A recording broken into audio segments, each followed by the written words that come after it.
Good morning, everyone. Today, Shubhangi and I are going to delve into the topic of gender dysphoria, treatment modalities. Before discussing about gender dysphoria, let's understand these few concepts. First is sex. Sex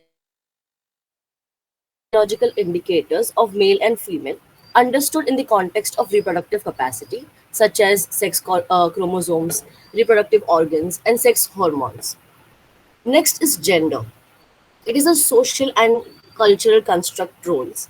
It is often seen as a spectrum rather than a binary concept. Next is gender identity. It is one's deeply held sense of their own gender, which may or may not align with their assigned sex. Um, at birth. It can be male, female, both, neither, or another identity altogether, and can differ from person to person. Then there is the concept of transgender. It is a term used to describe individuals whose gender identity differs from sex they were assigned at birth. For example, someone assigned male at birth might identify as female and vice versa. Being transgender is not about sexual orientation, but it's more about their gender identity.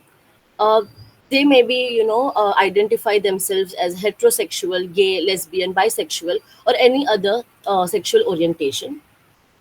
Then there is cisgender. It refers to individual whose gender identity aligns with the sex they are assigned at birth. For example, someone who is assigned female at birth is identified as female as women is considered cisgender. Then this is like the today's topic, gender dysphoria. So previously in the DSM, gender dysphoria was referred to as gender identity disorder. It is used to describe individual who experience significant distress or discomfort due to misalignment between their assigned sex at birth and their gender identity. Unfortunately, is associated with high level of stigmatization, discrimination, and victimization. This gender incongruency often interferes with their daily activities, relationship, functioning at school and work, may also be impaired. It can also lead to negative self concept, increased rates of depression, suicide, and lack of family and social support. Although not all individuals will experience distress from incongruence, there are individuals who are living in an environment where there is acceptance, and they have this freedom to express freely what they desire, and also they are there is awareness in that society. So when there is this present acceptance and awareness about it, the individual faces no dysphoria. Then, in the DSM-5 TR, the diagnostic criteria for adolescents and adults are mentioned. So, first is a marked incongruency between one's expressed gender and assigned gender of at least 6 months of duration, and it should be manifested by at least two of the following. First, a marked incongruence between one's experienced or expressed gender and primary and or secondary sex characteristics. Second, a strong desire to be rid of one's primary and or secondary sex characteristics because of the marked incongruency with one's experienced and expressed gender. Third, a strong desire for the primary and or secondary sex characteristics of the other gender. Fourth, a strong desire to be of the other gender. Fifth is a strong desire to be treated as the other gender. Sixth, a strong conviction that one has the typical feelings and reaction of the other gender. And the B point is the condition is associated with clinically significant distress or impairment in social, occupational, or other important areas of functioning. Now we'll focus on the causes. So first is the biological factor. So, genetic cause of gender dysphoria are under study, but no as such genes have been identified, and no as such chromosomal variation are identified with the transgender population. They're yet to be studied. Then there is there's one study where testosterone can increase libido and aggressiveness in women, and estrogen can decrease libido and aggressiveness in men. But masculinity, femininity, and gender identity may result more from postnatal life events than from prenatal hormonal organization. Then testosterone affects brain neurons and contribute to the masculinization of the brain in such areas as the hypothalamus. Whether testosterone contributes to so-called masculinity and femininity behavioral pattern remains controversial. A variety of other approaches to understand gender dysphoria are underway. These includes imaging studies that have shown changes in white matter, cerebral blood flow, and cerebral activation pattern in patients with gender dysphoria. But such studies have not been replicated. The onset of gender dysphoria usually occurs around puberty and even much later in life. Then there is psychosocial factors. The formation of gender identity is influenced by the interaction of child's temperament and parents' quality and attitudes towards the child, and gender. Children may be rewarded or punished by parents and teachers on the basis of their gendered behavior, thus influencing the way children express their gender identity. Sigmund Freud believed that gender identity problem resulted from conflict experienced by children within their Oedipal triangle. In his view, these conflicts are fueled by both real family events and child's fantasies. Whatever interferes with the child's loving the opposite sex parent and identifying with the same sex parent interferes with the normal gender identity development. Um, then there is this cultural accepted gender roles which are learned by them. Although some investigators believe that some boys are temperamentally delicate and sensitive, and some girls are aggressive and energized. However, greater tolerance for mild cross gender activity in children has developed in the last few decades. Um, Now, Shubhangi will take over the presentation. All right. So, we would be talking about the treatment modalities, and first of all, we would be starting with CBT. So, when we talk of gender dysphoria, there's a different name for it, and it is known as transgender affirmative cognitive behavior therapy. So, it is an evidence based informed intervention which has been developed, and it is specifically developed to address the mental health needs of transgender clients. So, if we talk of the tenets of this therapeutic approach, there is transgender affirmative case conceptualization, there is psychoeducation, development of appropriate cognitive skills to deal with the day-to-day stressors. Then there is also, when we talk of gender dysphoria, people have a lot of false beliefs about themselves, faulty beliefs, faulty behavior patterns, and all of that. So it is basically to deal with all those concerns. Now, when we talk of psychodynamic therapy, as Mansi has already mentioned, but according to the psychoanalytical aspect of gender dysphoria, it is believed that it is also a result of the extreme separation anxiety in childhood. If a child faces extreme separation anxiety, they have this need to be symbolically fused with their mother to elevate the unpleasant experiences, to elevate the separation anxiety. And that is also a reason why people, according to the psychodynamics. So we can probably use psychodynamic therapy to get a better insight into their whatever they're facing, into their concerns, to see where the things are stemming from, and to deal with it on the root level. Now, talking of the social transition support. So whenever there is a transition from one gender to the other, so a social support is needed to help them identify their actual gender, to help them navigate through it. Also, a support group should be created so that they can feel supported, they can feel helped, they can feel heard. How they can deal with, how they can handle themselves, all of these things are taken into consideration when we talk of social transition support.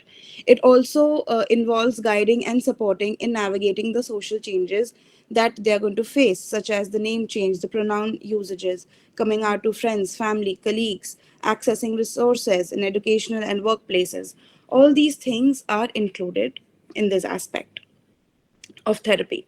Next, talking of family therapy, it is very important because most of the time the problem that occurs, the stressors that occurs to these individuals are from the family's perspective. right? So family therapy is basically to help the family members integrate into their journey, help involve the family members in the therapy sessions. It can also improve their understanding, the family members understanding, and their communication and the support within the family unit, helping them understand what it actually means, how they can support the individual, and so on and so forth.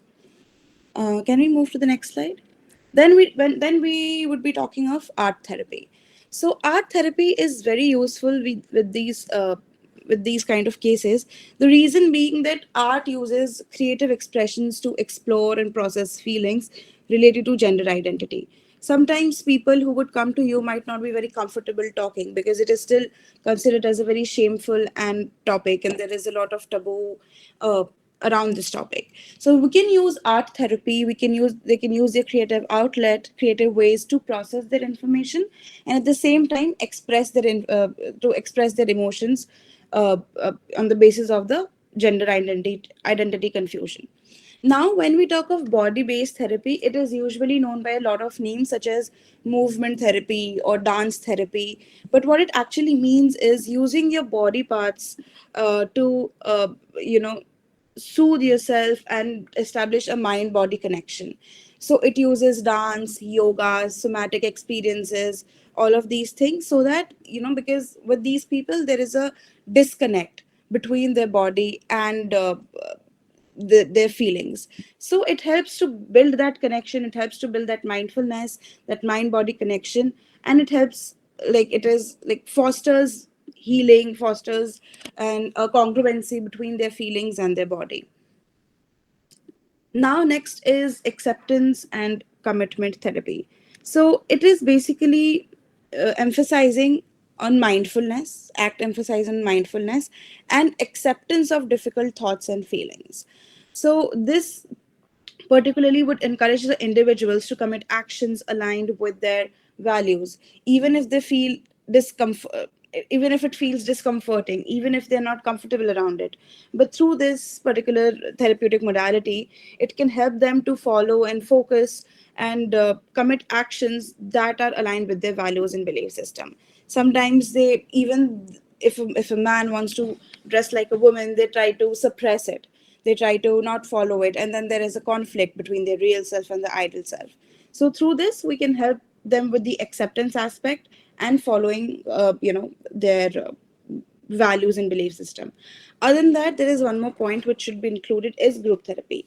Why? Because these people think that they are not included in the society, they are alone, they have no one, they don't belong anywhere, they're just struggling, nobody would accept them, nobody understands them. So whenever they get into the setting of group therapy, they see that there are so many people like them, so they feel validated, they feel that they belong somewhere, the sense of belongingness rises, right? Plus, when we are talking of group therapy, a lot of people talk about their experiences, how they have been dealing with it, what they feel. So that gives them a sense of acceptance and validation. So not only in group therapy they can learn to navigate through these uncomforting feelings that they face, but it can also give them a sense of belongingness. Other than that, when we talk of gender dysphoria, there are other underlying mental health disorders such as anxiety, depression, low self-esteem. They're not able to identify their identity, gender identity, and they're not able to accept it. So navigating through all these things would need certain other, therapeutic modalities such as CBT or behavioral therapy and other things. But the main thing, which has to do with the gender identity, would come under CBT, uh, psychodynamic, art, body based, and ACT, as we discussed. Next slide, Mansi. So here's a case study that we would be discussing, and I would want you guys to tell me that how you would be navigating through it if it was your client. Okay, so Jamie is a 24-year-old individual who was assigned female at birth. She was they were increasingly uncomfortable with the gender that they were assigned. They didn't fit into the traditional roles and expectations associated with being a girl. They preferred wearing boys' clothes, playing with toys typically associated with boys, and felt disconnected from their assigned name and pronouns. So this is the case. So can any one of you tell me how would you navigate? What all would you do? What all would you be focusing on?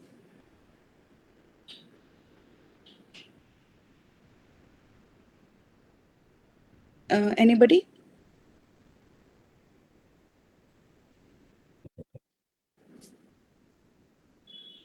All right. So let me break this for you. So when we are talking of this particular thing, so first of all, we would also be focusing on discovery and self exploration, right? Uh, giving them information about their identities, gender dysphoria, psychoeducating, and all of that. Then we would be focusing on seeking support, creating a social support group for Jamie, and seeking professional support, and just seeking support from families, colleagues, friends, whosoever it is possible from. Then we would be navigating through the transition process in the form as we discussed, for their change in names, pronouns, and all of that. Then we would be talking about, then we would also be providing them with the Right. So Kanishka says that she would be focusing on empathy, understanding self. Absolutely. We would be focusing on, because she was just uncomfortable with this, and she had to do certain roles which she was not comfortable in doing. So the most important aspect of it would be empathizing, working on the self-esteem, understanding, validating, right? Then later on we would be coming to CBT, and working on the feelings, emotions, and the transitioning phase. So anybody else who would like to add anything, like Kanishka did, any other thing, any other approach that they would be taking?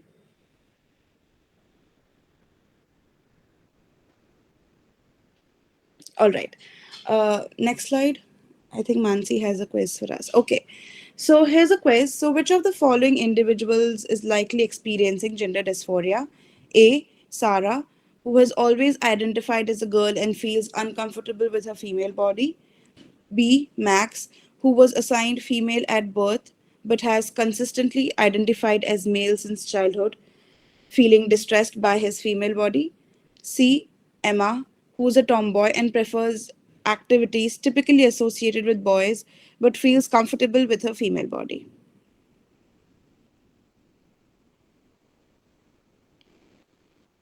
What do you think, guys?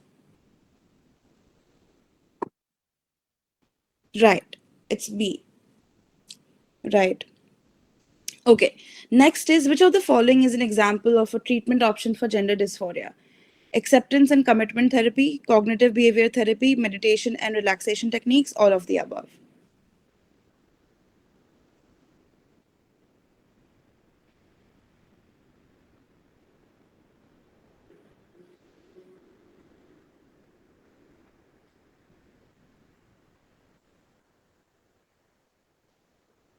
Right, absolutely. It's option D, all of the above.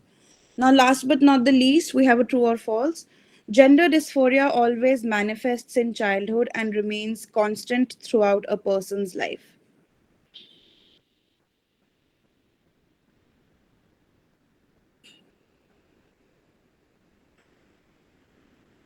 Right, it's false. Absolutely. So that was it from our side. Thank you so much for being patient.